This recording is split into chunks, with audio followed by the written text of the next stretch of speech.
We can still be friends, my ex Marcus said with that charming smile that once made my heart skip. So I smiled back and said, of course.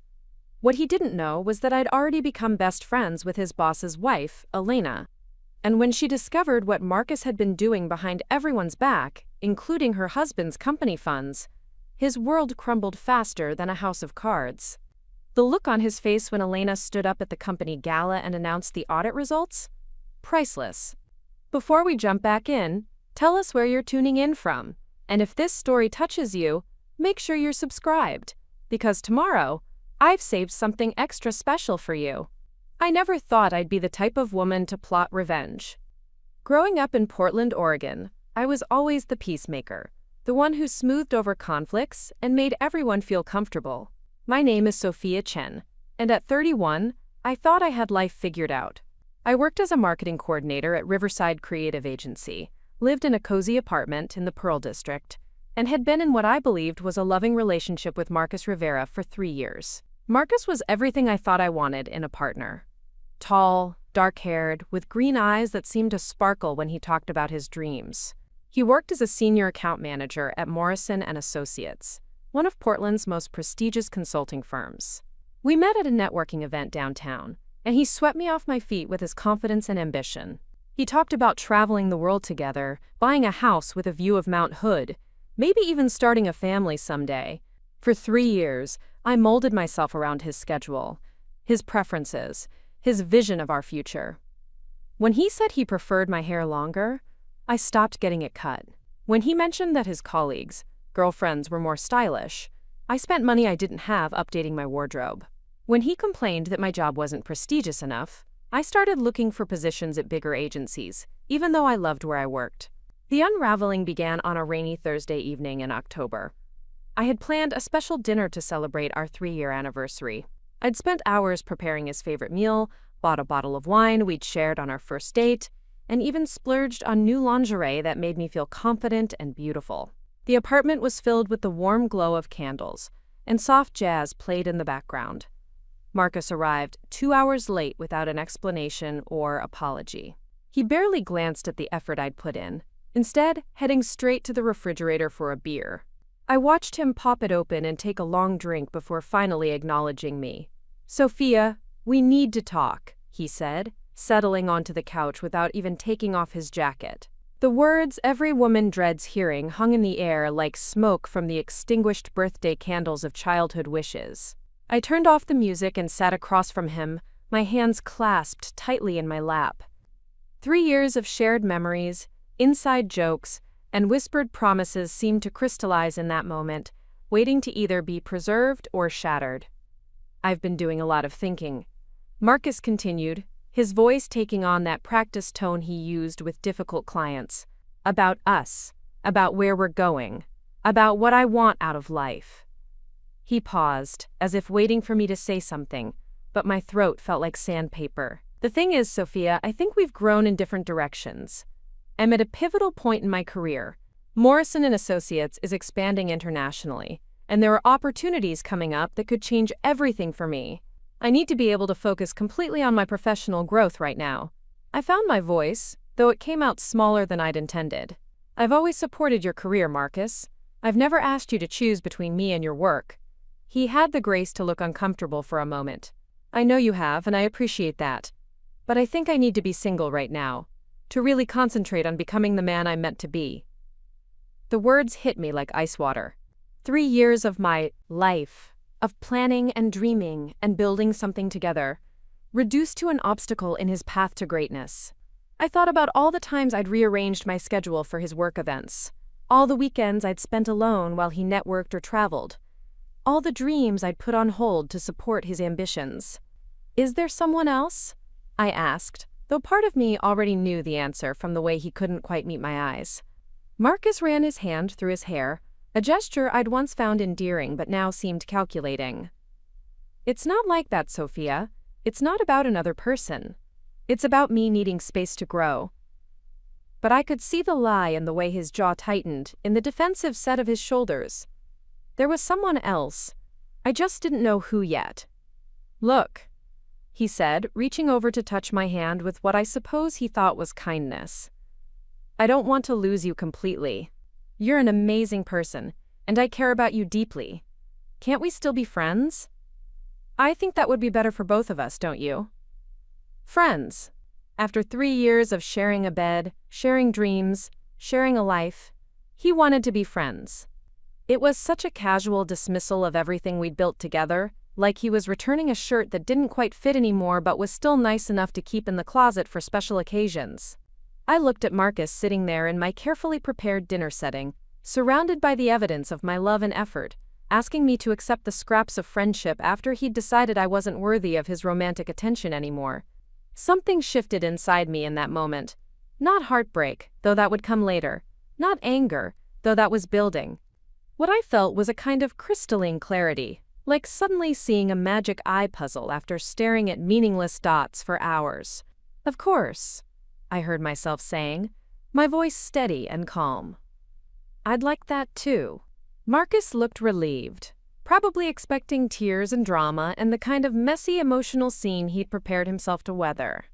Instead, I stood up and began clearing the untouched dinner from the table, moving with the efficient grace of someone who had just made a decision. I'm so glad you understand, he said, finishing his beer and checking his phone. I was worried this might be difficult. Not at all, I replied, scraping the carefully prepared meal into the garbage disposal. Friends it is. He left 20 minutes later, taking his spare key and the last 3 years of my life with him. I stood in my kitchen, surrounded by the detritus of a celebration that never happened, and felt something I hadn't experienced in a long time. Freedom.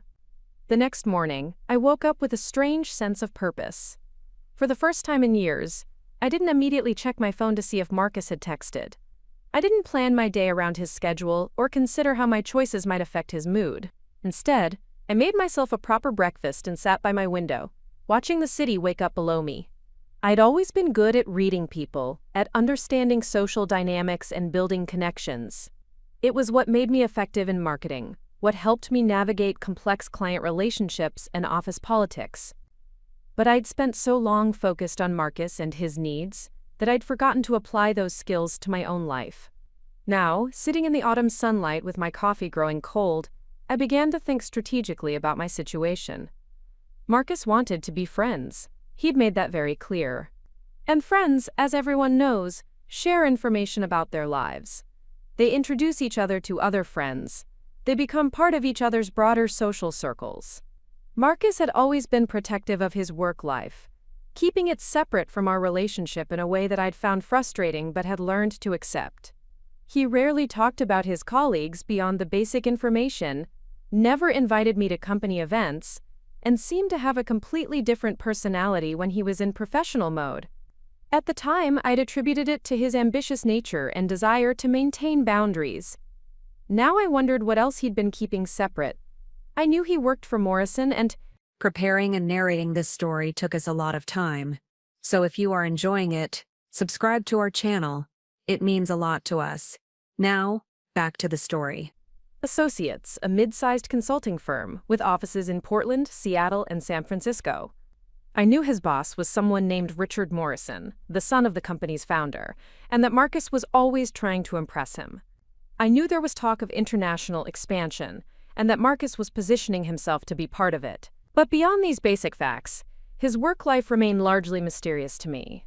If we were going to be friends, I decided, perhaps it was time I took a genuine interest in his professional world. After all, that's what friends do. They support each other's careers, attend each other's work functions, and get to know each other's colleagues. I began to smile as the plan took shape in my mind. The opportunity came sooner than I'd expected. The next Friday, I was at my favorite yoga studio in the Alberta district when I overheard a conversation between 2 women changing in the locker room. One of them was complaining about her husband's upcoming work gala and how boring these corporate events always were. "Richard's so stressed about this year's Morrison & Associates annual gala," she was saying to her friend. "They're trying to impress some potential international partners, and he's been working 16-hour days making sure everything's perfect." My ears perked up at the mention of Morrison & Associates. I glanced over discreetly and saw an elegant woman in her early 40s with auburn hair and kind eyes. She was tall and graceful, the kind of person who looked naturally sophisticated without trying too hard. "Elena, you should just tell him you're not going," her friend replied. "You hate those things anyway." Elena. This was Richard Morrison's wife, the boss's wife that Marcus had mentioned occasionally but never really talked about in detail. She was complaining about the very gala that Marcus had been excited about for weeks. The event he'd mentioned was crucial for his career advancement. I made a split-second decision that would change everything. "Excuse me?" I said, approaching them with my most friendly smile. "I couldn't help but overhear you mention Morrison and Associates. I think my friend works there. Maybe we know some of the same people?" Elena looked up with interest. "Oh, really? What's your friend's name?" "Marcus Rivera. He's a senior account manager there." "Marcus!" Elena's face lit up with recognition. "Yes, Richard mentions him quite often. He's very impressed with Marcus's work. You're lucky to have such an ambitious friend." Friend. The word still stung a little, but I pushed the feeling aside. "Yes, he's wonderful. I'm Sophia, by the way." "Elena Morrison." "It's so nice to meet you, Sophia." She extended her hand with genuine warmth. "And this is my friend Karen." We chatted for a few more minutes about the neighborhood, the yoga studio, and general pleasantries. Elena was exactly the kind of person I'd always enjoyed being around. Intelligent, curious about others, and possessed of that rare quality of making everyone feel heard and valued. As we talked, I learned that she was a freelance graphic designer who worked primarily with nonprofit organizations, that she'd moved to Portland from San Francisco 5 years ago when Richard took over the family business, and that she was always looking for new friends in the city. "You know," Elena said as we prepared to leave, "if you're interested, you should come to the Morrison and Associates Gala next weekend." I know Richard would love to meet Marcus's friends, and honestly, I could use someone to talk to who isn't discussing quarterly projections and market penetration strategies all night. My heart raced. This was better than anything I could have planned. "That sounds wonderful, but are you sure it would be okay?" I wouldn't want to impose. "Not at all. These events are always more fun with friends. Richard won't mind at all, and I'm sure Marcus would be happy to see you there." I almost laughed at that last part, imagining Marcus's face when I showed up at his precious work gala as a guest of his boss's wife. "I'd love to come." We exchanged numbers, and Elena promised to text me the details about the dress code and timing. As I walked home from yoga, I felt a spring in my step that had been missing for months. For the first time since Marcus had broken up with me, I felt like I was moving forward rather than just surviving. The week leading up to the gala passed in a blur of preparation and anticipation. Elena and I texted regularly, and I found myself genuinely enjoying our conversations. She was witty and insightful, with a sharp sense of humor that emerged once she felt comfortable with someone. We discovered shared interests in art, hiking, and terrible reality TV shows that we both watched as guilty pleasures. "I'm so excited to have someone to talk to at this thing," Elena texted me the day before the gala. "Last year I spent the entire evening listening to Richard's golf buddies explain why craft beer was ruining America. I nearly died of boredom. I spent considerable time choosing my outfit for the gala. It needed to be elegant enough for a high-end corporate event, but I also wanted to feel confident and beautiful. I settled on a deep emerald green dress that brought out my dark eyes and made my black hair look glossy under lights. It was more expensive than anything I'd bought myself in years, but it felt like an investment in my new life." The Morrison and Associates annual gala was held at the historic Sentinel Hotel in downtown Portland. As I walked into the elegant ballroom with Elena, I felt a mixture of nerves and excitement that reminded me of opening night of a school play. Crystal chandeliers cast warm light over tables dressed in cream and gold, and soft jazz music played while guests mingled with drinks. Elena immediately began introducing me to people as her friend Sophia, and I was struck by how naturally she included me in conversations. She had that rare gift of making everyone feel welcome and important, whether she was talking to a senior partner or someone's spouse who clearly felt out of place. I spotted Marcus across the room about 20 minutes after we arrived. He was deep in conversation with a group of men in expensive suits, his posture straight and his expression focused. He looked good, I had to admit. Success suited him, and he wore his charcoal gray suit like armor that announced his ambitions to anyone paying attention. Elena followed my gaze and waved at him. "Marcus, come meet my new friend."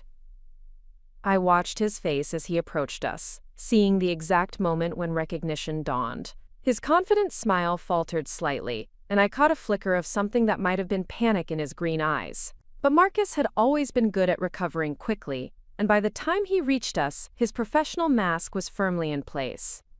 "Sophia," he said, leaning in to give me a brief hug that felt stiff and performative. "What a surprise to see you here." "Elena was kind enough to invite me," I replied with a bright smile. "She mentioned that you two work together, and I thought it would be fun to see your professional side." "How wonderful that you two know each other," Elena said, clearly pleased with the connection.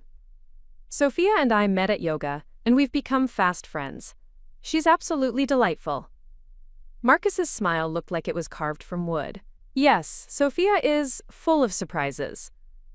Over the next hour, I watched Marcus navigate the party with the skill of someone who'd spent years perfecting his professional persona.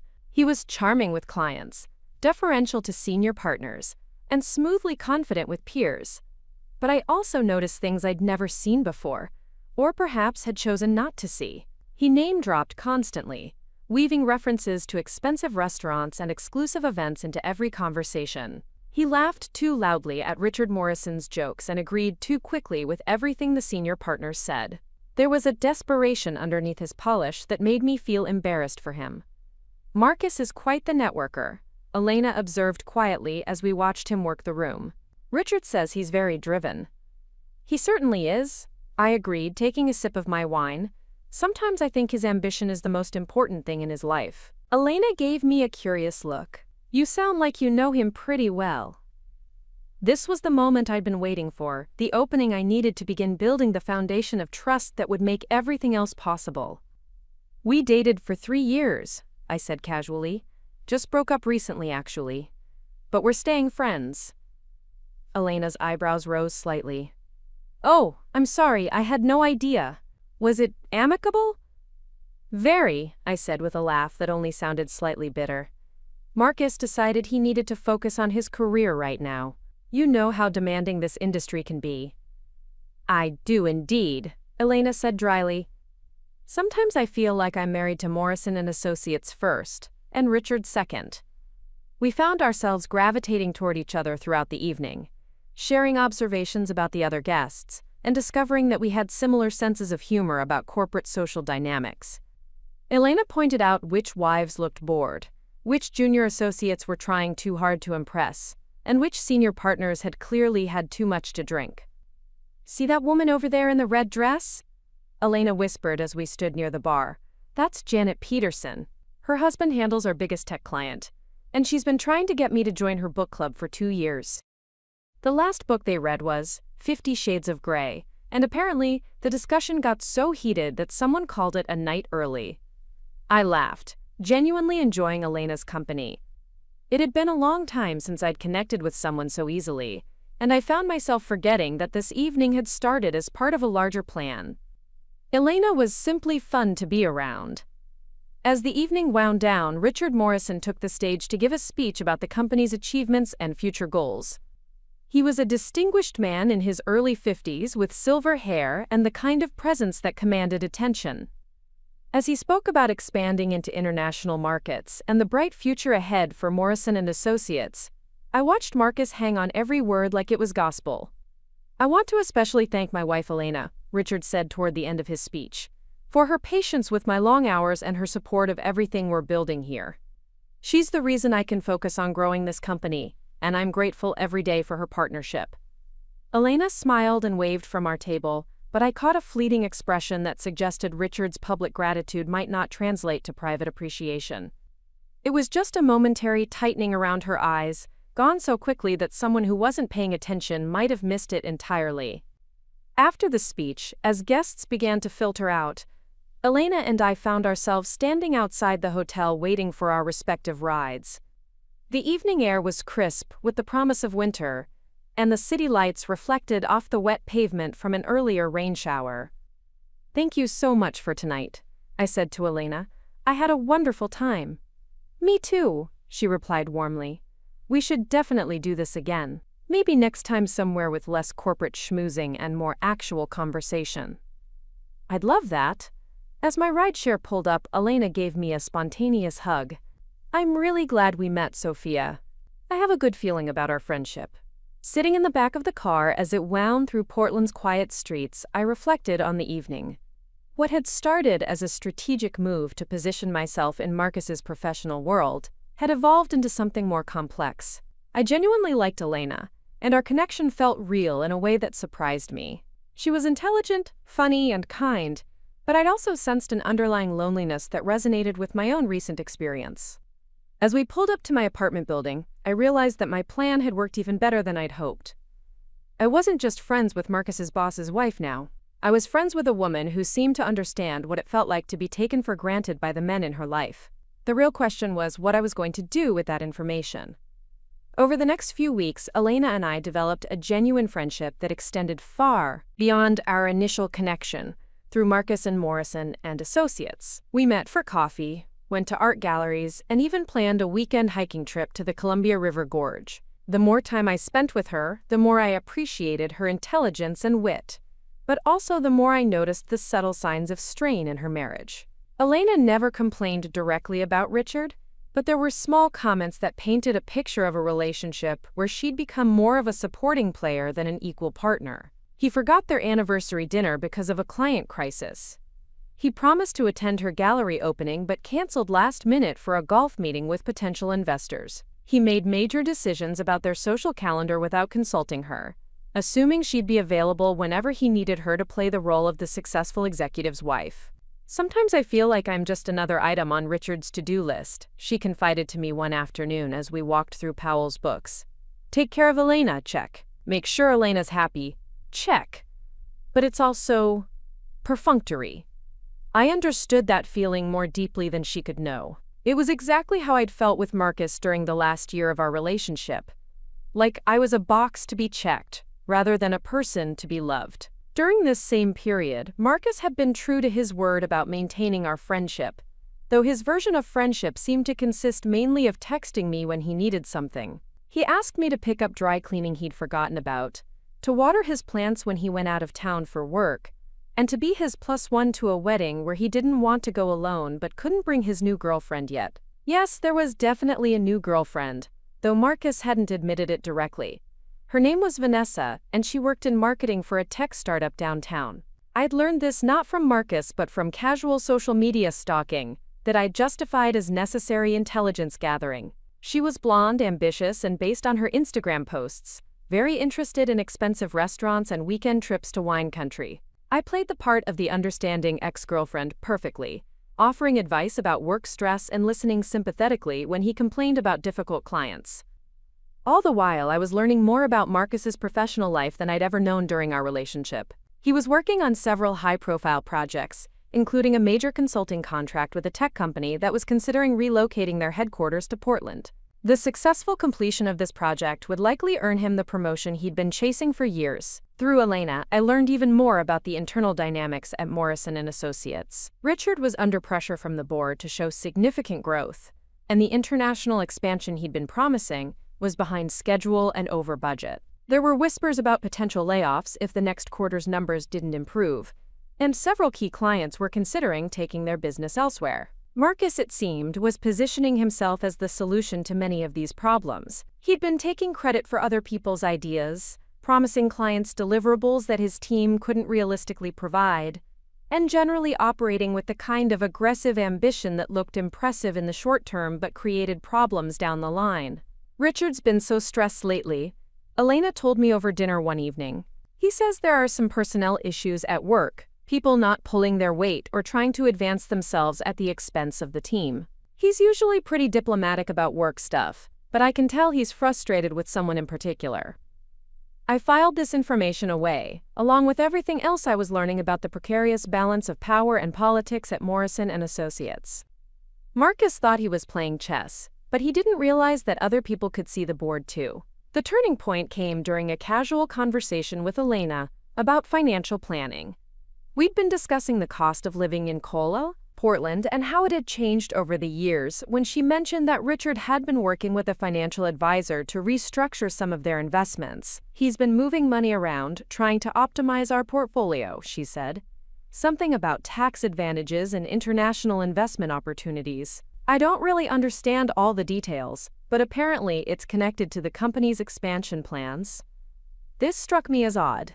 In my experience, personal financial planning and business expansion were usually kept very separate, especially in a company the size of Morrison & Associates. But I filed the information away and didn't think much more about it, until a few weeks later when Marcus mentioned something that made my mental alarm bells start ringing. We were having coffee at a cafe in the Alberta district, when Marcus started complaining about the slow pace of decision-making at Morrison & Associates. He was frustrated that Richard wasn't moving fast enough on the international opportunities, and he hinted that some aggressive financial maneuvering might be necessary to stay competitive. Sometimes you have to be willing to take risks that other people aren't comfortable with, he said, stirring his latte with more force than necessary. Richard's too conservative.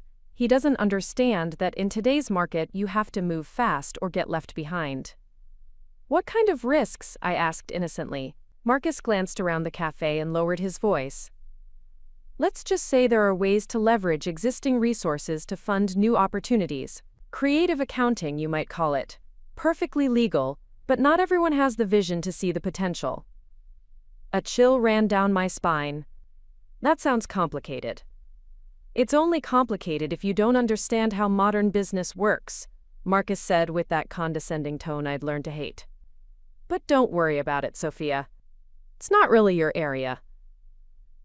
After Marcus left to go back to work, I sat in the cafe for another hour, thinking about his words and trying to piece together what I'd learned from Elena about Richard's financial restructuring and what Marcus had just hinted about creative accounting and leveraging existing resources.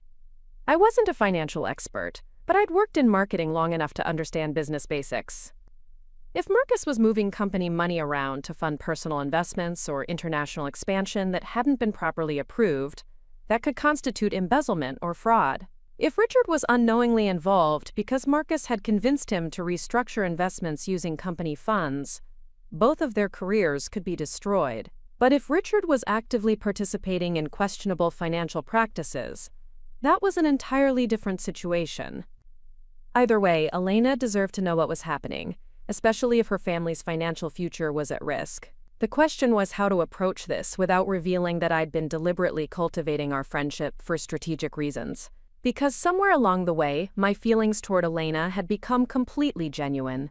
She wasn't just a means to an end anymore. She was a real friend, and the thought of potentially hurting her made me feel sick to my stomach. I decided to start slowly, testing the waters to see how much Elena actually knew about Richard's business practices and whether she had any suspicions of her own. The opportunity came the following weekend when Elena and I drove out to the Oregon coast for a girls' weekend that we'd been planning for weeks. We rented a small cottage in Cannon Beach and spent Saturday morning walking along the shore, collecting shells and talking about everything except work and relationships. It was exactly the kind of restorative experience I'd been craving, and I could see that Elena was relaxing in a way that suggested she really needed this break from her regular life. That evening, as we sat on the cottage's deck with a bottle of wine, watching the sunset paint the Pacific in shades of orange and pink, Elena brought up the subject of marriage and partnership in a way that felt like she'd been building up to it all day. "Can I ask you something personal?" she said, refilling our glasses. "Do you ever wonder if you stayed with someone too long? Like if you ignored red flags because you wanted the relationship to work so badly?" I thought about Marcus and the years I'd spent making excuses for his selfishness and emotional unavailability. "All the time," I said honestly. "I've been thinking about that a lot lately," Elena continued. "Richard and I have been married for 8 years, and sometimes I feel like I don't even know who he is anymore. Or maybe I'm just finally seeing who he's always been." This was the opening I had been waiting for, but I approached it carefully. "What do you mean?" Elena was quiet for a long moment, watching the waves crash against the rocks below us. "When we first met, Richard was different. More collaborative, more interested in my opinions and ideas. But as the business has grown, he's become so focused on success and status that everything else feels secondary, including me. That must be really lonely. It is. And lately, there have been things that make me wonder if he's hiding stuff from me. Important stuff that affects both of us. She took a sip of wine and seemed to be debating how much to share. He's been secretive about money, about business decisions, about where he goes and who he meets with. When I ask questions, he tells me not to worry about it, that it's complicated business stuff I wouldn't understand. My heart started racing. This was exactly what I'd been hoping to hear, but it also confirmed my worst fears about what Marcus might be involved in. That would make me nervous too. The thing is, I do understand business. I ran my own design company for 5 years before we moved to Portland. I'm not some naive housewife who doesn't know how money works. But Richard treats me like I am, and that makes me wonder what he thinks he needs to protect me from. Elena turned to look at me directly. Have you ever had the feeling that people in your life were making decisions that affected you without including you in the conversation? Yes, I said quietly. With Marcus, constantly. It's such a violation of trust, isn't it? Like, how can you build a life with someone who doesn't think you deserve to know what's really happening? We sat in comfortable silence for a while, both lost in our own thoughts about the men who had disappointed us, and the choices we'd made in response. As the stars began to appear in the darkening sky, I made a decision that felt both terrifying and inevitable. Elena, I said, there's something I need to tell you about Marcus and Richard's company. Something I think you should know. The words hung in the salty ocean air between us like a confession waiting to be born. Elena set down her wine glass and turned to face me fully, her expression shifting from contemplative to alert. In the fading light, I could see the wariness creeping into her eyes, the protective instinct of someone who had learned not to trust easily. What about Marcus and Richard's company? She asked quietly. I took a deep breath, knowing that once I crossed this line there would be no going back. Our friendship, which had become so precious to me, would either deepen into something unbreakable or shatter completely. But Elena deserved the truth, and after weeks of watching her struggle with her suspicions about Richard, I couldn't keep silent anymore. I think Marcus might be involved in some questionable financial practices at Morrison & Associates, I said carefully. And I'm worried that Richard might either be involved or might be getting manipulated into something that could destroy both their careers. Elena's face went very still.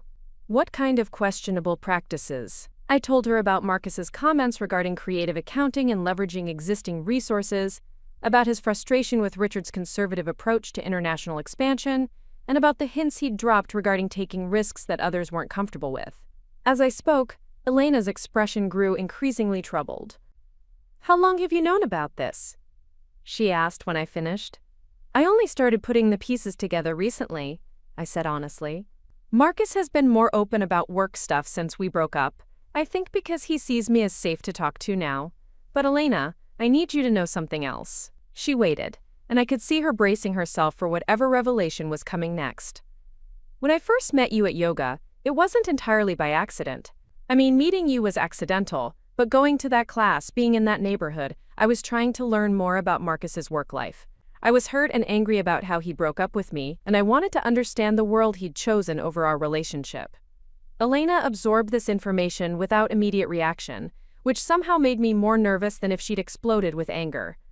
So our friendship, she said slowly, started as a way for you to get back at your ex-boyfriend.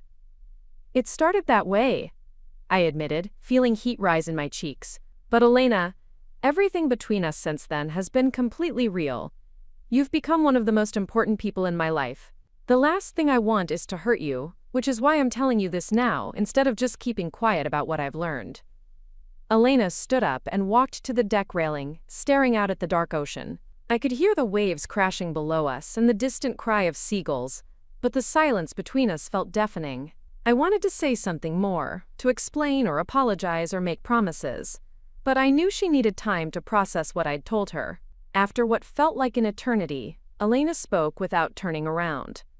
The financial restructuring Richard's been doing. He told me it was about optimizing our personal investments, but you think it might involve company money.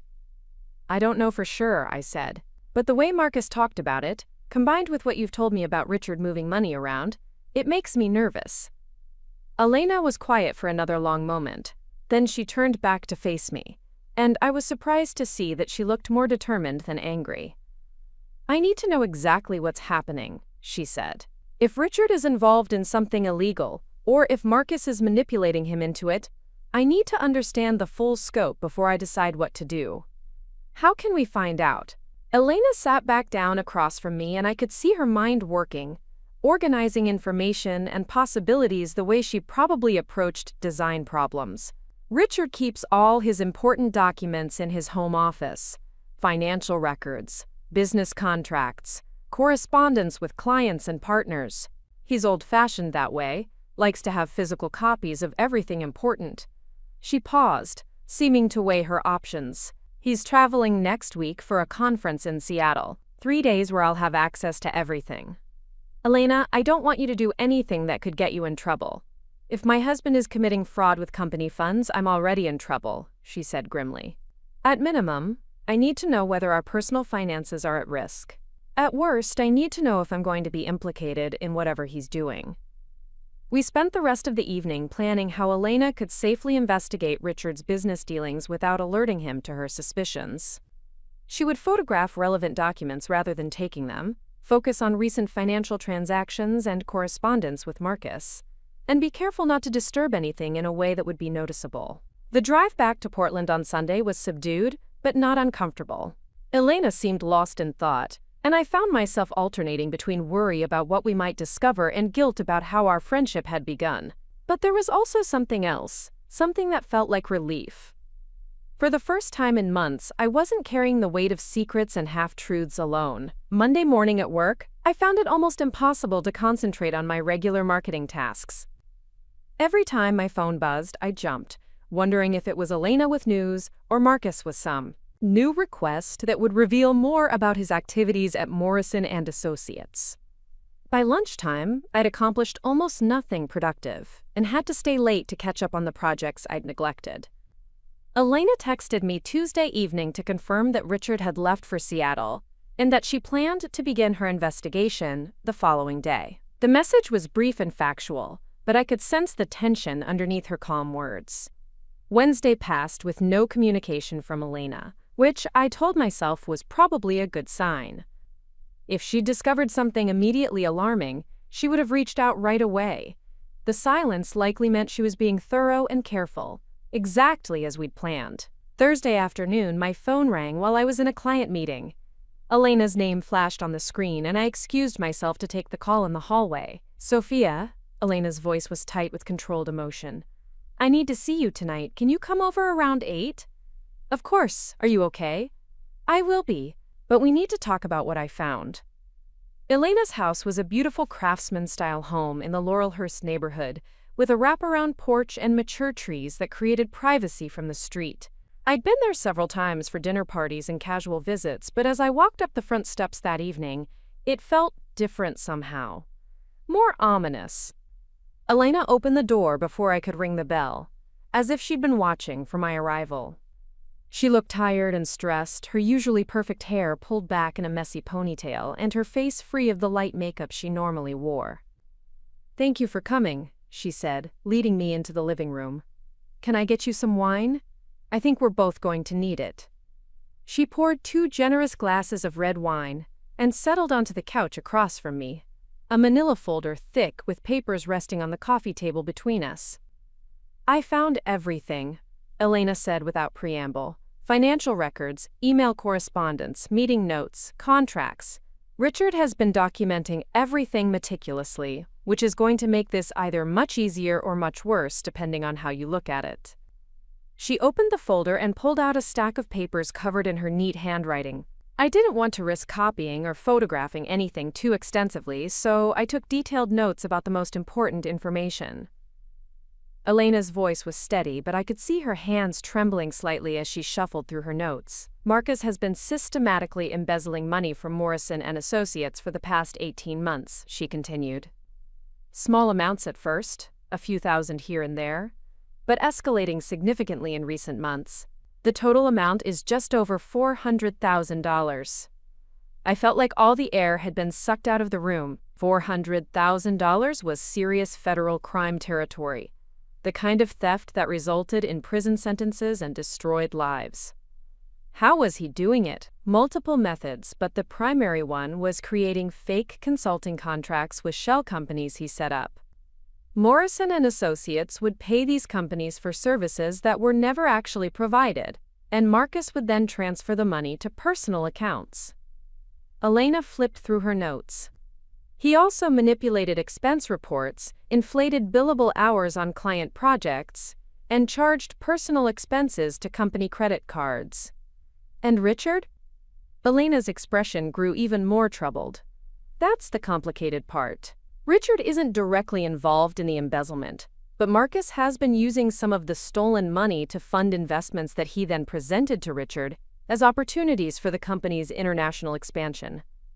She pulled out another sheet of notes. Marcus convinced Richard to invest company money in several overseas ventures, claiming they were legitimate business opportunities with guaranteed returns. In reality, Marcus was using these investments to launder the money he'd stolen, making it look like legitimate business profits.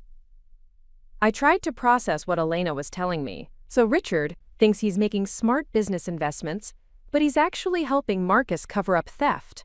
Exactly.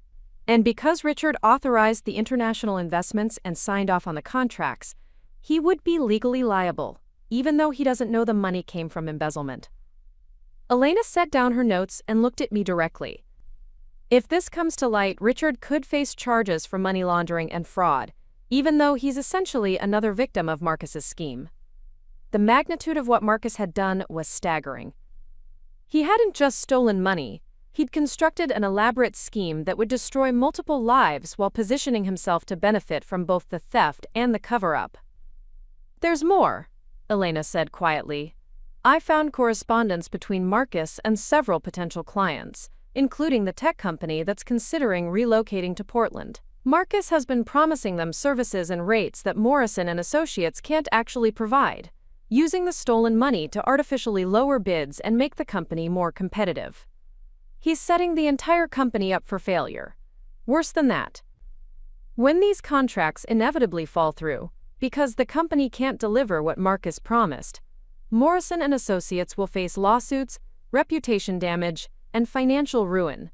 Meanwhile, Marcus will probably position himself as the solution, offering to leave and take his innovative approaches to a competitor.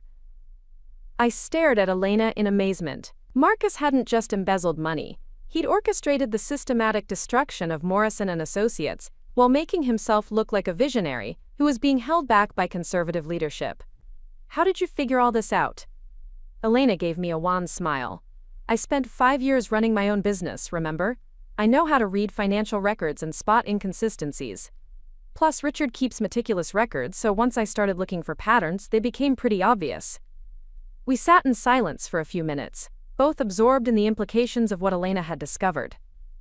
I felt sick thinking about how I'd enabled Marcus by playing the supportive friend, listening to his complaints about Richard's conservative approach, without realizing he was describing his frustration with having to work around an honest boss.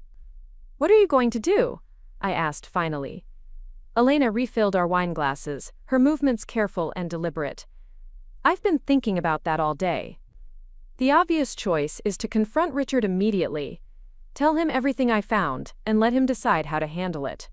But if I do that, Richard will have to report Marcus to the authorities immediately.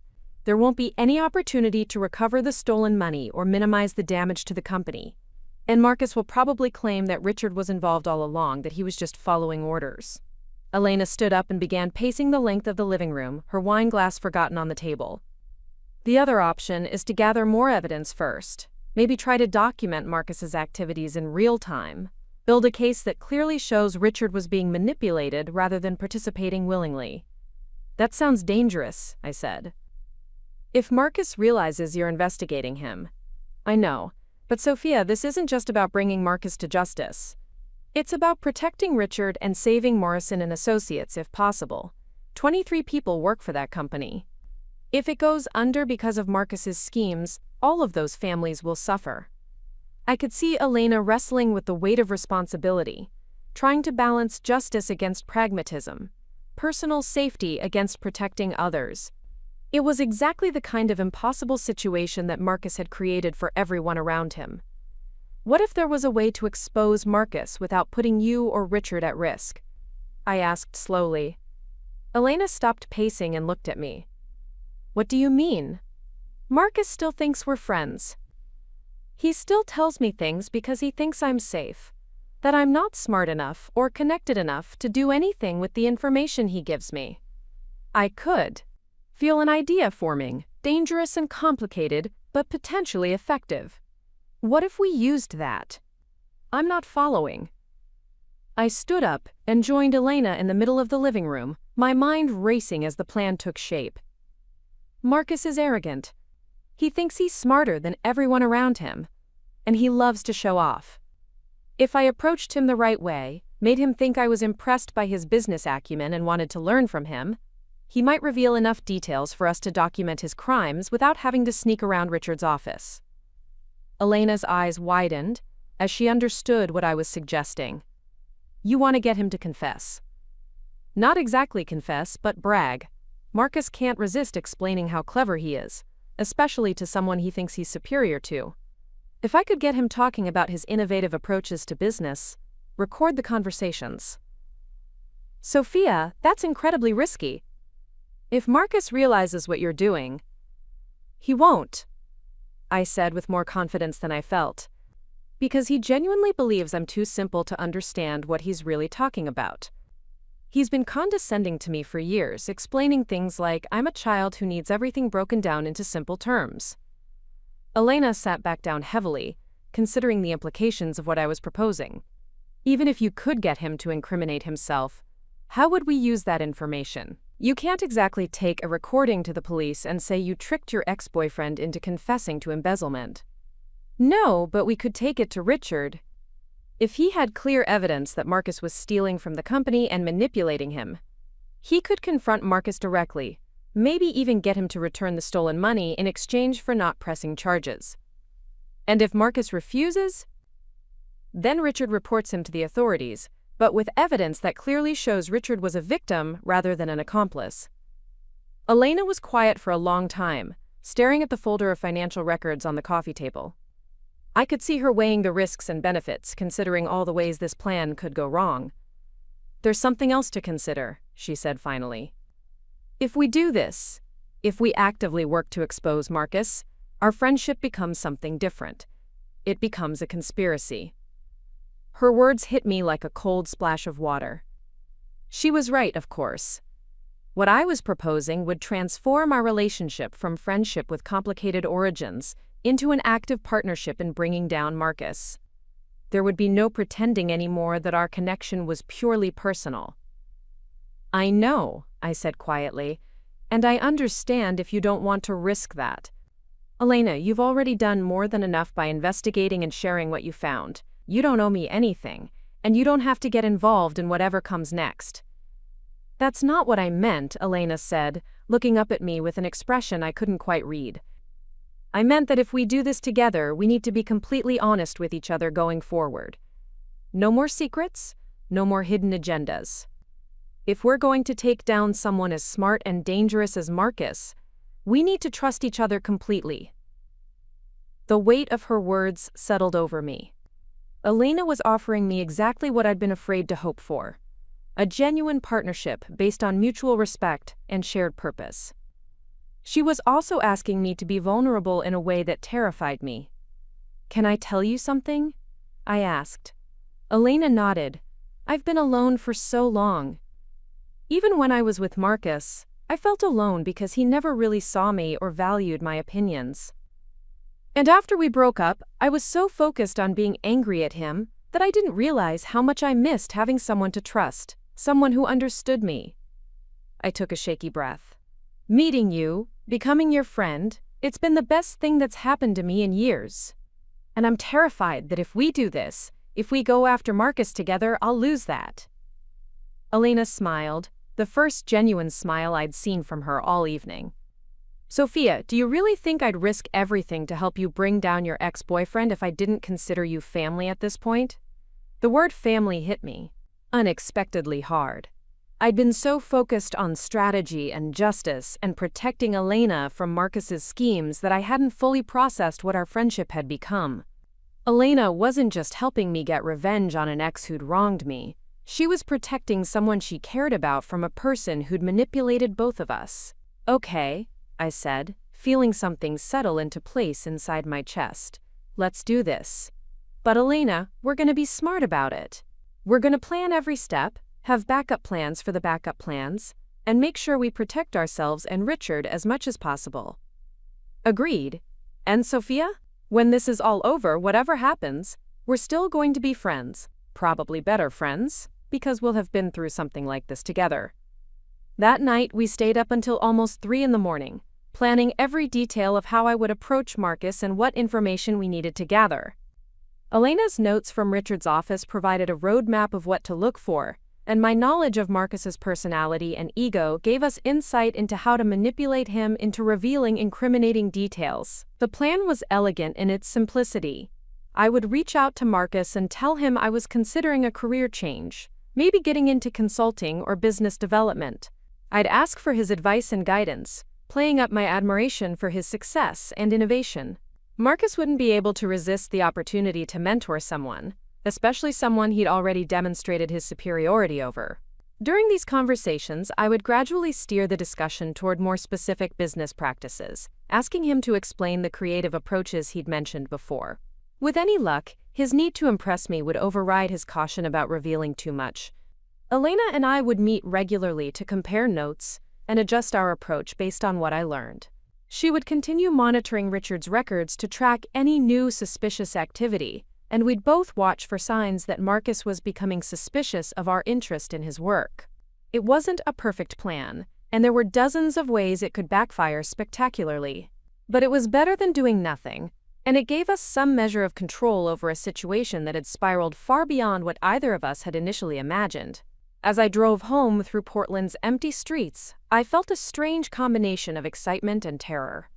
For the first time since Marcus had broken up with me, I was taking active control of my life, rather than just responding to other people's choices.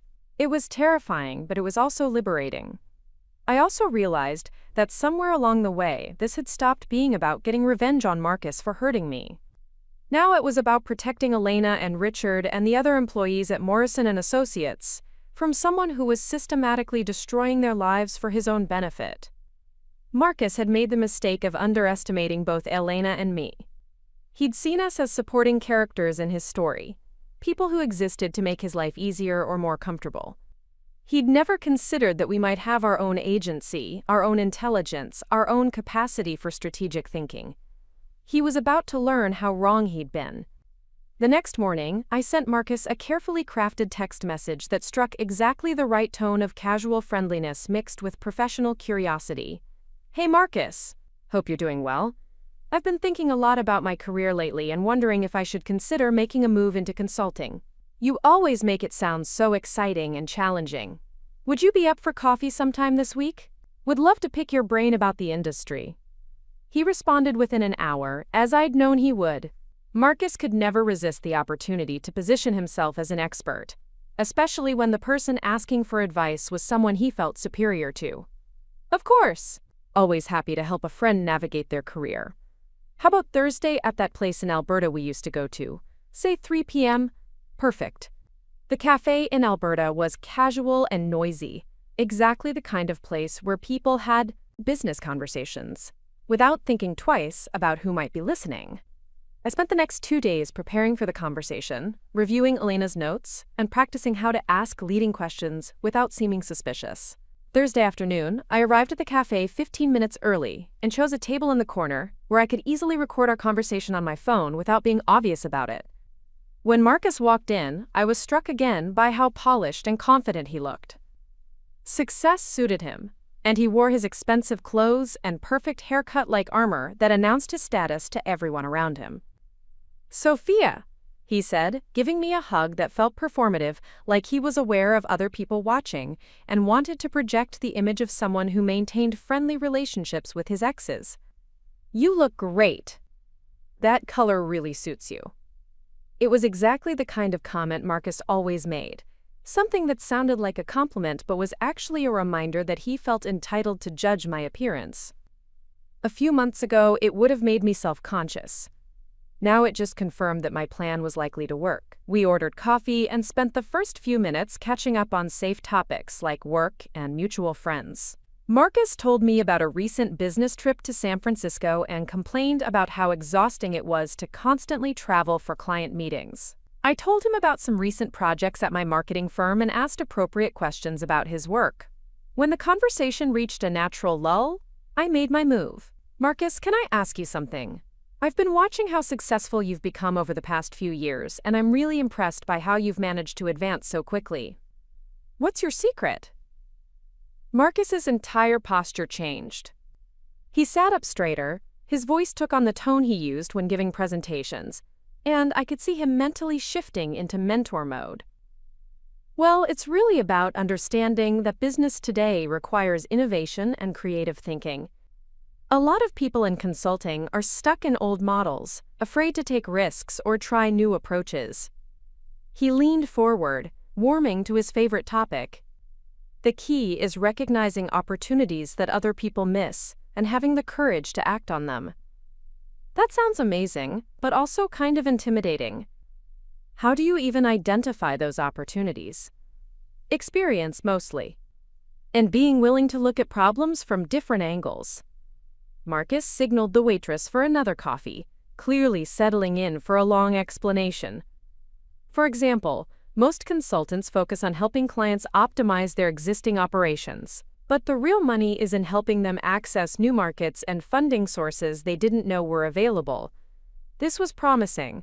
I could see Marcus working up to more specific examples, and I needed to encourage him without seeming too eager. That makes sense in theory, but how does it work in practice? Like, what kind of funding sources? Marcus glanced around the cafe, then leaned closer to me across the small table. This is confidential, obviously, but I've been working on some international investment opportunities that most people in Portland don't even know exist. Emerging markets, cryptocurrency, overseas development projects. The kind of high-yield investments that can transform a company's financial position almost overnight. Wow, that sounds incredibly sophisticated. How did you even learn about opportunities like that? Research, networking, being willing to take calculated risks when other people are too conservative. Marcus was fully in lecture mode now, his voice taking on the evangelical tone he used when discussing business strategy. The problem with most consulting firms is that they're run by people who are afraid of innovation. They'd rather stick with safe, traditional approaches even if it means missing out on potentially transformative opportunities. I thought about Elena's notes detailing how Marcus had used stolen money to fund fake international investments, and I had to work to keep my expression neutral. It must be frustrating to work for people who don't share your vision, I said sympathetically. You have no idea. Marcus's voice carried a note of genuine frustration that I'd heard many times during our relationship. Richard Morrison is a perfect example. Good guy, solid businessman, but completely risk-averse. He's so worried about protecting what the company already has that he can't see the potential for exponential growth. Have you tried explaining these opportunities to him? Of course, but you have to be strategic about how you present new ideas to conservative leadership. Sometimes you have to demonstrate success on a smaller scale before they'll trust you with larger investments. Marcus paused to drink his coffee, and I could see him deciding how much to reveal. I've actually been piloting some of these international opportunities using discretionary funds from various projects. Nothing major, just enough to prove the concept. Discretionary funds. That was Marcus's euphemism for the money he'd embezzled. I felt a surge of excitement, as I realized he was essentially confessing to financial fraud, while thinking he was impressing me with his business acumen. That's brilliant, I said, hoping I sounded appropriately odd. So you're basically creating proof of concept for larger investments? Exactly. And the results have been incredible. I've generated returns that are 3 to 4 times what we'd see from traditional investment vehicles. Marcus was becoming increasingly animated as he described his supposed successes. The challenge now is convincing Richard to scale up these approaches across the entire company. I knew from Elena's research that these incredible returns were fictional, created by moving stolen money between accounts to make it look like legitimate investment profits. But Marcus seemed completely convinced by his own story, which suggested that he'd been lying to himself as much as to everyone else. This all sounds amazing, Marcus, but I have to ask, isn't it risky to pilot investments without full approval from leadership? What if something went wrong? For the first time during our conversation, Marcus looked slightly uncomfortable. But rather than backing down, he doubled down on his justifications. Look, Sophia, this is the reality of modern business. If you wait for every decision to go through committee and get approved by people who don't understand innovative financing, you'll never accomplish anything significant. He leaned back in his chair, his expression taking on the condescending tone I remembered so well. Sometimes leadership means taking initiative and accepting responsibility for results, even if the process isn't completely traditional. I wanted to scream at him that what he was describing wasn't leadership, it was theft. But I forced myself to maintain my admiring expression and ask the question that would hopefully get him to reveal the most incriminating details. I'm really curious about the mechanics of how this works. Like, how do you actually access these international investment opportunities? Do you work with specific firms or platforms? Marcus seemed to consider whether to answer, probably weighing his desire to impress me against his instinct for self-preservation. Unfortunately for him, his ego won. There are several approaches, depending on the specific opportunity. Sometimes I work directly with overseas development firms that need short-term capital infusions. Other times I utilize cryptocurrency exchanges that allow for rapid international transfers. He was speaking more quietly now, but I could tell he was enjoying the opportunity to demonstrate his sophistication. The key is maintaining flexibility in funding sources so you can move quickly when opportunities arise. Funding sources meaning? Project budgets, client advance payments, operational reserves, anything that's available for discretionary use. Marcus waved his hand dismissively. Most consulting firms have significant cash flow at any given time. The art is in leveraging those resources for maximum benefit while maintaining operational stability. I felt like I was watching someone dig their own grave while thinking they were building a monument to their intelligence. Marcus had just described embezzling client money and operational funds in language that made it sound like innovative financial management. That's fascinating, I said, checking the time on my phone. Marcus, I could listen to you talk about this stuff all day, but I know you're busy. Can I ask you one more question?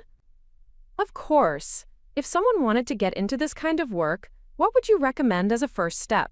I mean, obviously, I'd need to learn a lot more about international finance and investment strategies. Marcus's expression shifted into what I could only describe as predatory excitement. He was seeing an opportunity, though I wasn't sure yet what kind. Well, there are certainly educational resources available, but honestly, the best way to learn this business is through direct experience, working with someone who already understands the landscape. He paused, clearly building up to something. Actually, Sophia, I might have an interesting opportunity for someone with your marketing background and willingness to learn. My heart started racing, but I tried to keep my voice casual. What kind of opportunity? I'm in the early stages of developing a new consulting venture. Something focused specifically on helping smaller firms access international investment opportunities. It would be separate from my work at Morrison & Associates, obviously, but it could be incredibly lucrative for the right people. A new consulting venture funded by stolen money. Marcus wasn't just embezzling from his current employer. He was planning to use the proceeds to start a competing business. The scope of his scheme was even larger than Elena and I had realized. That sounds incredible, Marcus. What would something like that involve? Initially, it would be about building relationships with potential clients and investment partners. Marketing and business development, exactly the kind of work you're already doing but on a much larger scale. Marcus was speaking faster now, clearly excited about his vision. And, Sophia, I have to say, having someone I trust handling the client relations side would be huge for me. Someone who understands discretion and the importance of protecting sensitive business information. He was offering me a job in his embezzlement scheme, probably thinking that my loyalty to him and lack of financial sophistication would make me an ideal accomplice. The audacity was breathtaking. Marcus, that's... wow. I'm honestly flattered that you'd think of me for something like that. I tried to project enthusiasm while my mind raced through the implications of what he'd just proposed. When would something like this get started? Soon, I hope. I'm still working out some of the details around funding and business structure, but if everything goes according to plan, we could be operational within the next few months. And the funding would come from? Marcus hesitated for just a moment, and I could see him calculating how much to reveal. A combination of sources, personal investment, some strategic partnerships I've been developing, maybe some seed funding from satisfied clients who want to invest in proven strategies. Satisfied clients who had no idea their money was being stolen. Strategic partnerships that existed only in Marcus's imagination. Personal investment funded by embezzled money. It was like listening to someone describe a house of cards as if it were an architectural masterpiece. This all sounds amazing, Marcus. Can I think about it and get back to you? Of course. Take all the time you need. But Sophia, I hope you'll seriously consider it. This could be life-changing for both of us. As Marcus left the cafe to head back to work, I sat alone at our table, staring at my phone and the recording of our conversation. In the space of an hour, Marcus had essentially confessed to embezzling money from Morrison and Associates, described his plans to use the stolen funds to start a competing business, and offered to make me an accomplice in his scheme. I had exactly what Elena and I needed to expose him. The question now was how to use it. I drove straight to Elena's house after leaving the cafe, my hands shaking slightly as I gripped the steering wheel. The recording on my phone felt like it was burning a hole through my purse, and I couldn't stop replaying Marcus's words in my head. The casual way he'd described stealing hundreds of thousands of dollars, his complete lack of remorse, and worst of all, his assumption that I would be thrilled to become his accomplice. Elena opened her front door before I could knock, as if she'd been watching for my arrival. One look at my face told her everything she needed to know. He confessed, she said, stepping aside to let me in. He more than confessed. Elena, he offered me a job in his new company that he's planning to fund with stolen money. I followed her into the living room, pulling out my phone with trembling fingers. I recorded everything. We sat together on her couch as I played back the conversation, Elena's expression growing increasingly grim as Marcus's voice filled the room. When he began describing his plans for the new consulting venture, Elena actually gasped. He's not just stealing from Morrison and Associates, she said when the recording ended. He's planning to destroy the company entirely and use the proceeds to start his own firm. And he wants me to help him do it, I said, feeling sick. Elena, he actually thinks I'm stupid enough and loyal enough to become his partner in crime. Elena was quiet for a long moment, staring at my phone as if it contained evidence of something far worse than financial fraud. Which, in a way, it did.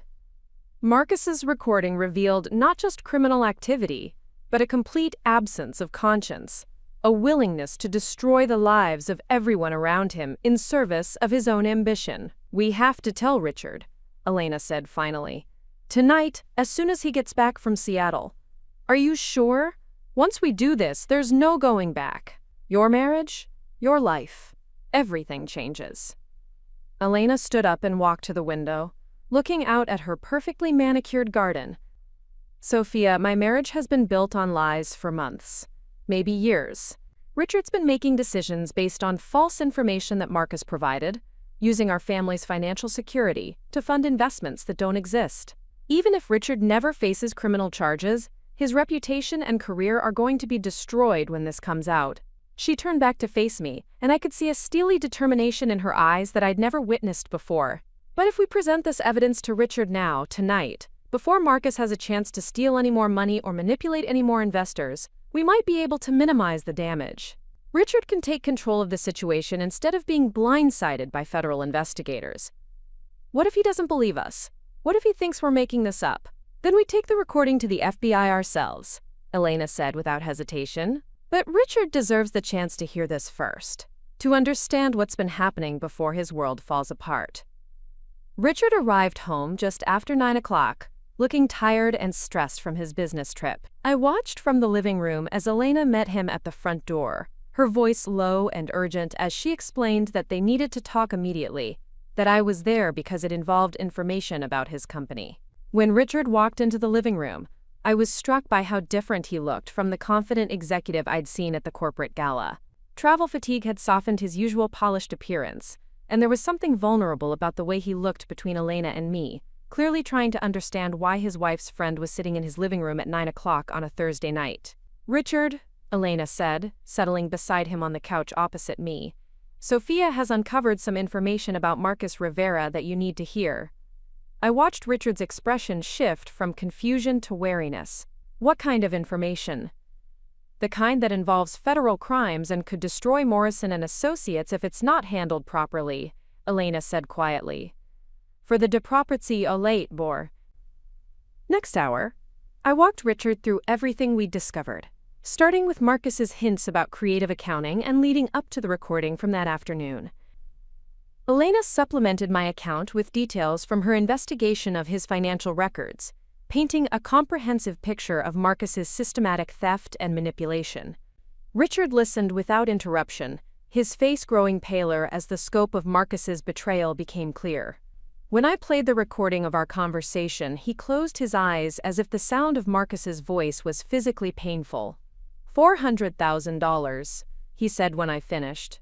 "He's stolen $400,000 from my company and made me an unwitting accomplice in money laundering."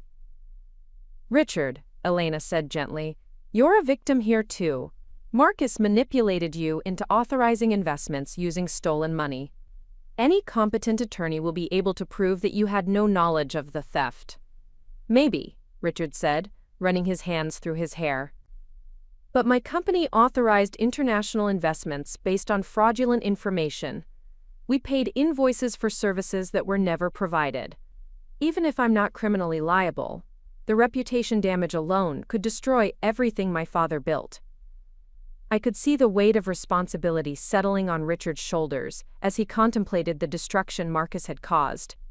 23 employees, client relationships built over decades, a family business that had taken 2 generations to establish, all of it threatened by one man's greed and ambition. "What are my options?" Richard asked, looking between Elena and me as if we might have answers to an impossible situation. "You could confront Marcus directly," I said. "Try to get him to return the stolen money in exchange for not pressing charges. Or you could report him to the authorities immediately and let them handle the investigation," Elena added. "Or," I said slowly, an idea beginning to form, "we could set a trap." Richard and Elena both looked at me with confusion. "Marcus offered me a job in his new consulting venture," I continued. "He thinks I'm interested in learning about international finance and that I trust him completely. What if I told him I wanted to accept his offer? What if I convinced him to show me exactly how his operation works?" "Absolutely not," Elena said immediately. "Sophia, that's incredibly dangerous. If Marcus realizes you're gathering evidence against him, he won't realize it because he thinks I'm too stupid to understand what he's really doing," I said. "Elena, you heard that recording. Marcus genuinely believes I'm impressed by his business acumen. He wants to use me because he thinks I'm loyal and naive." Richard was looking at me with a mixture of admiration and concern. "What exactly are you proposing?" "I tell Marcus I'm interested in his job offer, but that I need to understand the business better before I commit. I ask him to walk me through his investment strategies, maybe even show me some of the accounts and transactions.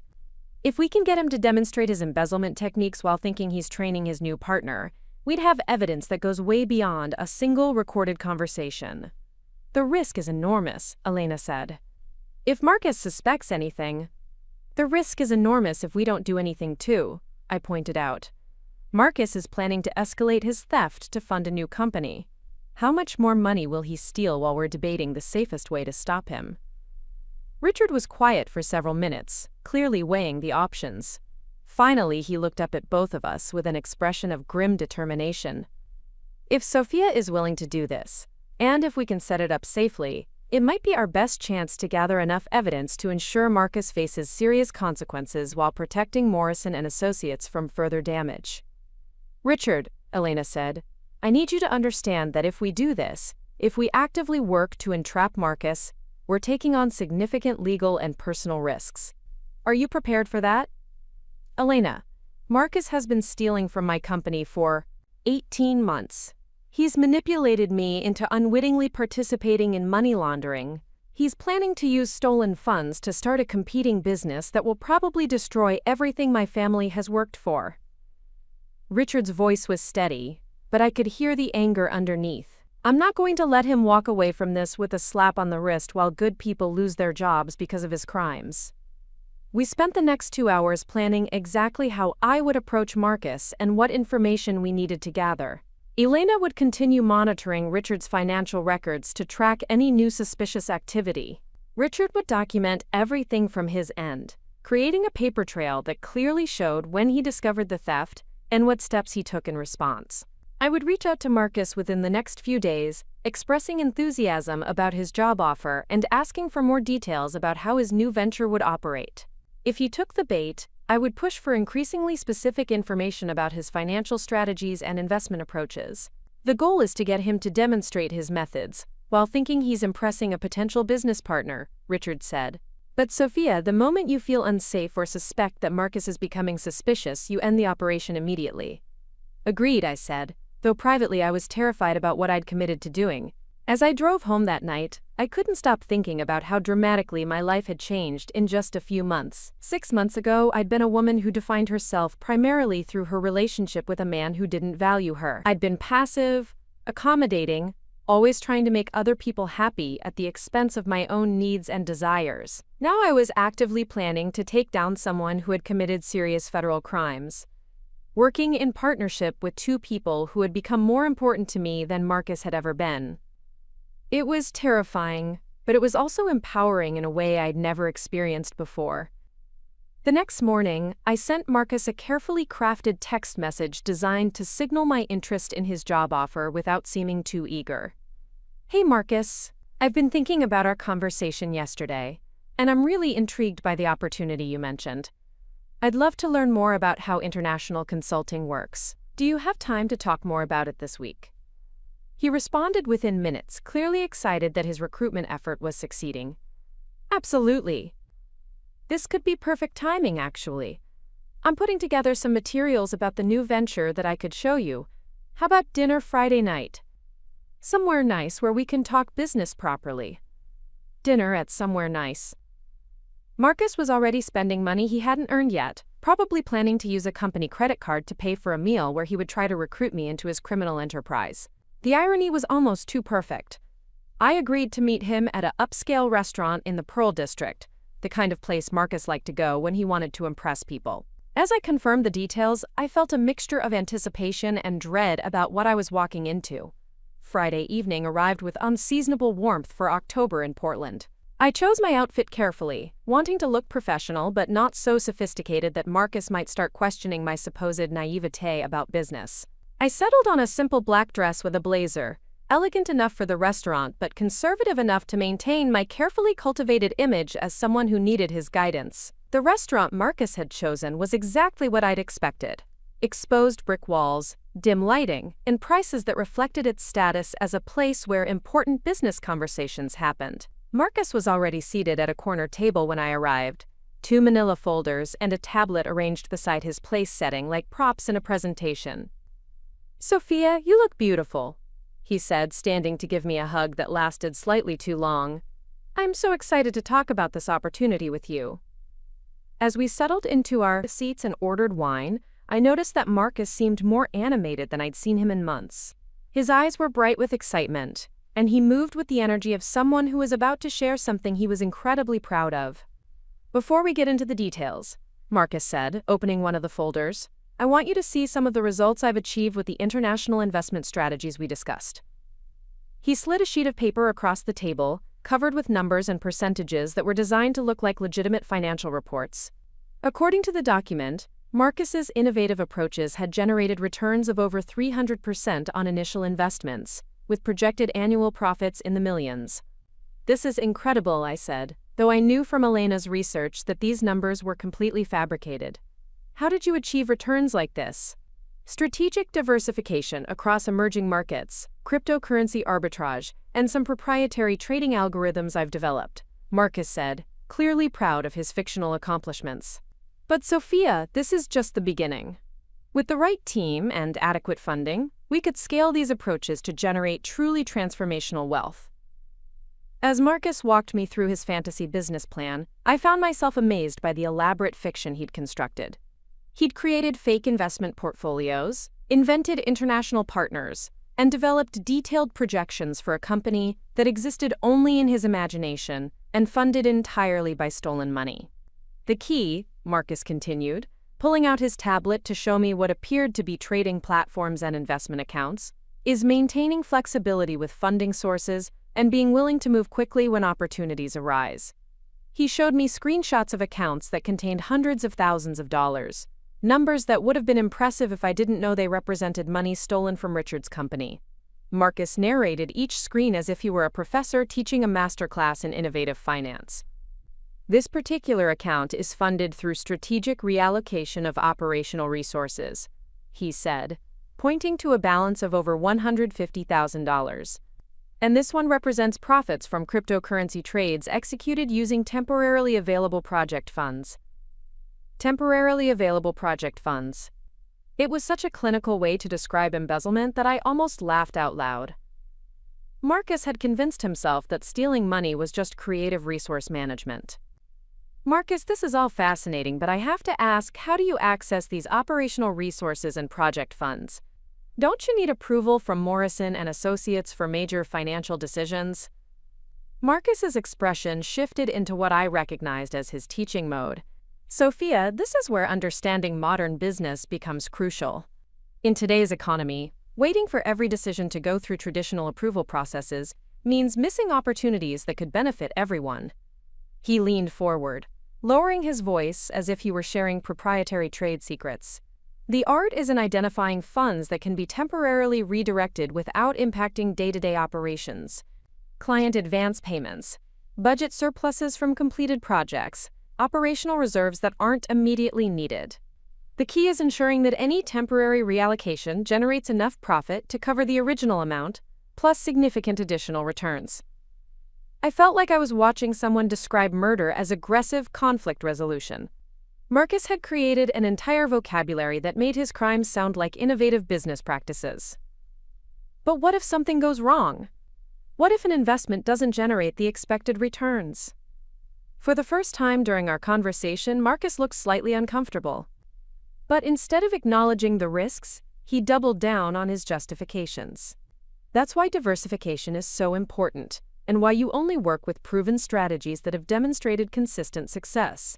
Sophia, I've been doing this for over a year, and every single investment has exceeded projections. Of course they had exceeded projections, because the projections were fictional and the profits were just stolen money moved between accounts. But Marcus seemed completely convinced by his own narrative. Now, Marcus said, opening the second folder, let me show you how you would fit into this operation. He pulled out what appeared to be an organizational chart for his planned consulting company, complete with titles, responsibilities, and projected salaries that took my breath away. According to the document, I would start as Director of Client Relations, with a base salary of $120,000 plus bonuses based on the company's performance. Your primary responsibility would be managing relationships with our investment clients, Marcus explained. These are individuals and small companies who want to access the same international opportunities that larger firms monopolize. You'd help them understand our strategies and ensure they're comfortable with the level of returns we can generate. Investment clients who would be funding Marcus's scheme without realizing their money was being stolen. I was looking at a business plan for a Ponzi scheme disguised as an international consulting firm. This salary seems incredibly generous for someone with my experience level, I said, hoping to prompt Marcus to reveal more about his funding sources. Sophia, when you're generating the kind of returns I've achieved, employee compensation becomes a minor expense compared to overall profits. Plus, having someone I trust handling client relations is worth far more than whatever we pay you. Marcus spent the next hour walking me through every aspect of his planned operation, from the fake international partnerships to the imaginary trading algorithms. He showed me rental agreements for office space he planned to lease, marketing materials for services that didn't exist, and financial projections that bore no relationship to reality. What struck me most was how completely Marcus believed in his own story. He wasn't just lying to me. He'd constructed an elaborate fantasy in which he was a brilliant entrepreneur who had discovered revolutionary approaches to international finance. The fact that his success was built entirely on theft seemed to be something he'd managed to rationalize out of existence. When would this all get started? I asked as Marcus began putting his materials back into the folders. Soon, I hope. I'm finalizing some of the funding arrangements, but we could be operational within the next month. Marcus signaled for the check, clearly pleased with how the evening had gone. Sophia, I have to say I'm really excited about the possibility of working with you on this. You ask good questions, and I think you have the right instincts for this kind of work. As Marcus paid for dinner with what I assumed was a company credit card, I felt a mixture of satisfaction and revulsion. The evening had been a complete success, from an intelligence-gathering perspective. I had recorded hours of Marcus describing his embezzlement schemes in detail, including specific account numbers, funding sources, and plans for future theft. But I also felt sick knowing that Marcus genuinely believed I would be thrilled to help him steal money from innocent investors. He'd looked at me across the table and seen someone who could be easily manipulated into criminal activity. Someone whose loyalty could be bought with a generous salary and promises of easy wealth.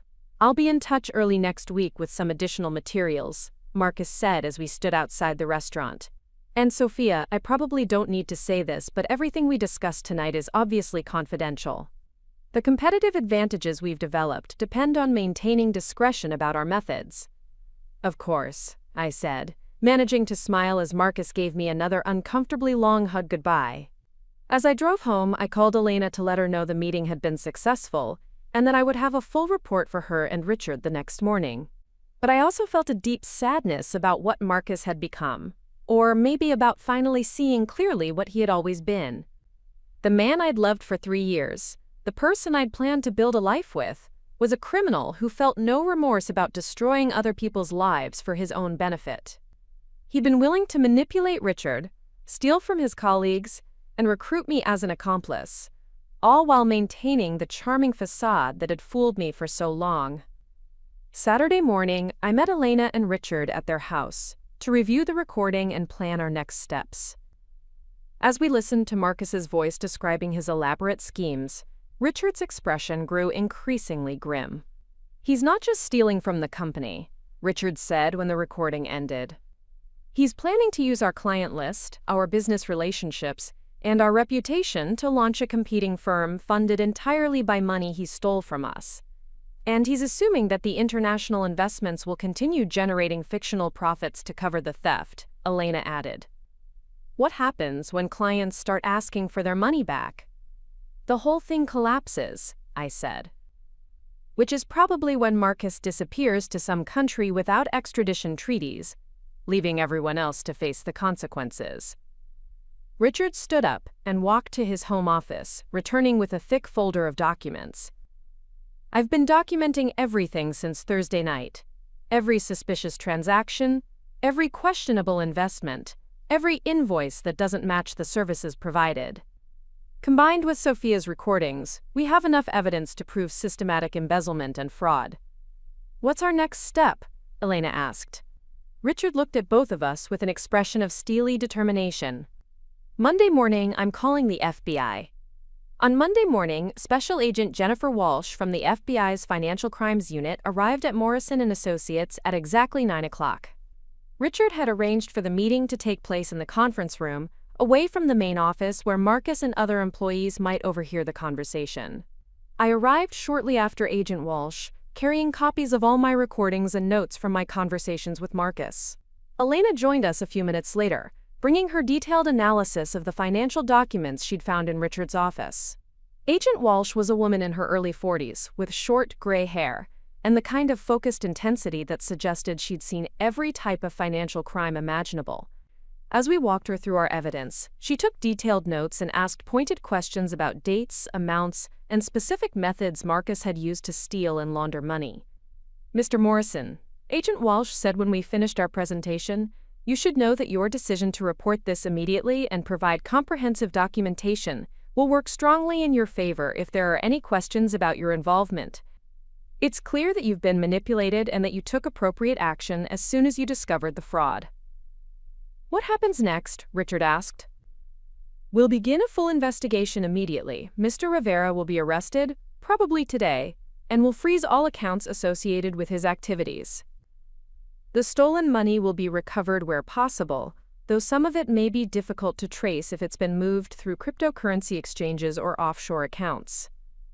Agent Walsh turned to look at me. Ms. Chen, I want you to know that what you've done here is incredibly valuable.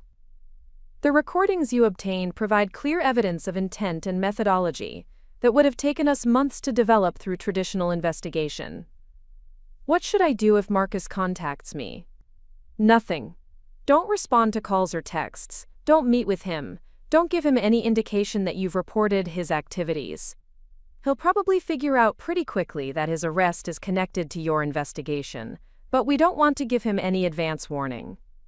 As Agent Walsh prepared to leave, she handed Richard her business card and assured him that the FBI would work to minimize the impact on Morrison and Associates, legitimate business operations. Mr. Morrison, I've seen cases like this before. Companies that act quickly and cooperate fully with the investigation usually emerge stronger than they were before the fraud occurred. Your employees and clients will respect the fact that you took decisive action to protect their interests. Marcus was arrested at his apartment that afternoon while I was at work. Elena called to tell me the news, her voice shaking with relief and residual adrenaline from the morning's events. It's over, she said. The FBI found evidence of over $600,000 in stolen funds across multiple accounts. Marcus had been escalating his theft over the past few months, probably to fund his new company. How is Richard handling it? Better than I expected. He's focused on protecting the other employees and maintaining client relationships. I think having control over the situation instead of being blindsided by it is helping him cope. That evening, I received a series of increasingly frantic text messages from Marcus, sent from jail where he was being held pending arraignment. Sophia, there's been a huge misunderstanding. I need you to call my lawyer. This is all a mistake. Richard is trying to frame me for his own financial problems. I know you don't understand business, but I never did anything illegal. Everything I did was to help the company. Please call me back. I need someone I can trust right now. I showed the messages to Elena when she called to check on me. He still thinks you might help him, she said with amazement. Even after being arrested for embezzlement, he thinks you're naive enough to believe his lies. I think Marcus actually believes his own lies at this point, I said. He's convinced himself that stealing money was just innovative business strategy. The next few weeks passed in a blur of legal proceedings, media coverage, and gradual healing for everyone affected by Marcus's crimes.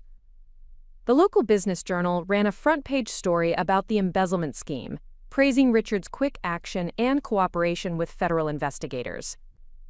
Morrison and Associates not only survived the scandal, but actually gained several new clients who were impressed by the company's ethical response to discovering fraud within their organization. Richard implemented new financial oversight procedures and hired an additional accountant to ensure that no single employee could manipulate the company's finances again. Elena and I became closer than ever, bonded by our shared experience of uncovering and stopping Marcus's crimes.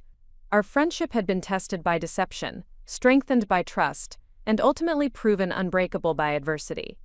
Marcus was eventually sentenced to 8 years in federal prison and ordered to pay full restitution to Morrison and Associates. During his sentencing hearing, he maintained that he had been trying to help the company and that his methods had been misunderstood by people who didn't appreciate innovative business practices. As I sat in the courtroom listening to Marcus blame everyone except himself for the destruction he'd caused, I felt a profound sense of closure. The man who had broken up with me because he needed to focus on his career had destroyed that career through his own greed and arrogance. The person who had treated me like I was too simple to understand his sophisticated business world had been outsmarted by the woman he'd underestimated. But more than revenge or vindication, what I felt was gratitude. Marcus's betrayal had forced me to discover my own strength, to build genuine friendships based on mutual respect, and to take control of my life in ways I'd never thought possible. 6 months after Marcus's sentencing, Elena and I were having coffee at the same cafe where I'd first recorded his confession. As we sat in the corner booth, laughing about something completely unrelated to embezzlement or fraud, I realized how much my life had changed. I'd been promoted at work partly because my experience with the Morrison & Associates case had given me insights into business practices that impressed my supervisors. I'd moved to a bigger apartment in a neighborhood I loved.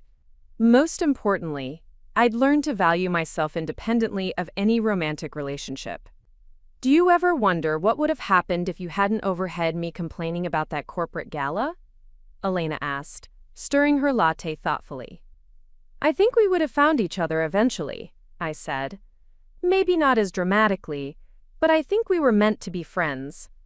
Elena smiled. Well, whatever brought us together, I'm grateful for it. Even if it involved catching your ex-boyfriend committing federal crimes. As we prepared to leave the cafe, I reflected on everything that had happened since Marcus had told me we could still be friends. He'd meant it as a consolation prize, a way to keep me in his life without giving me any real value or respect.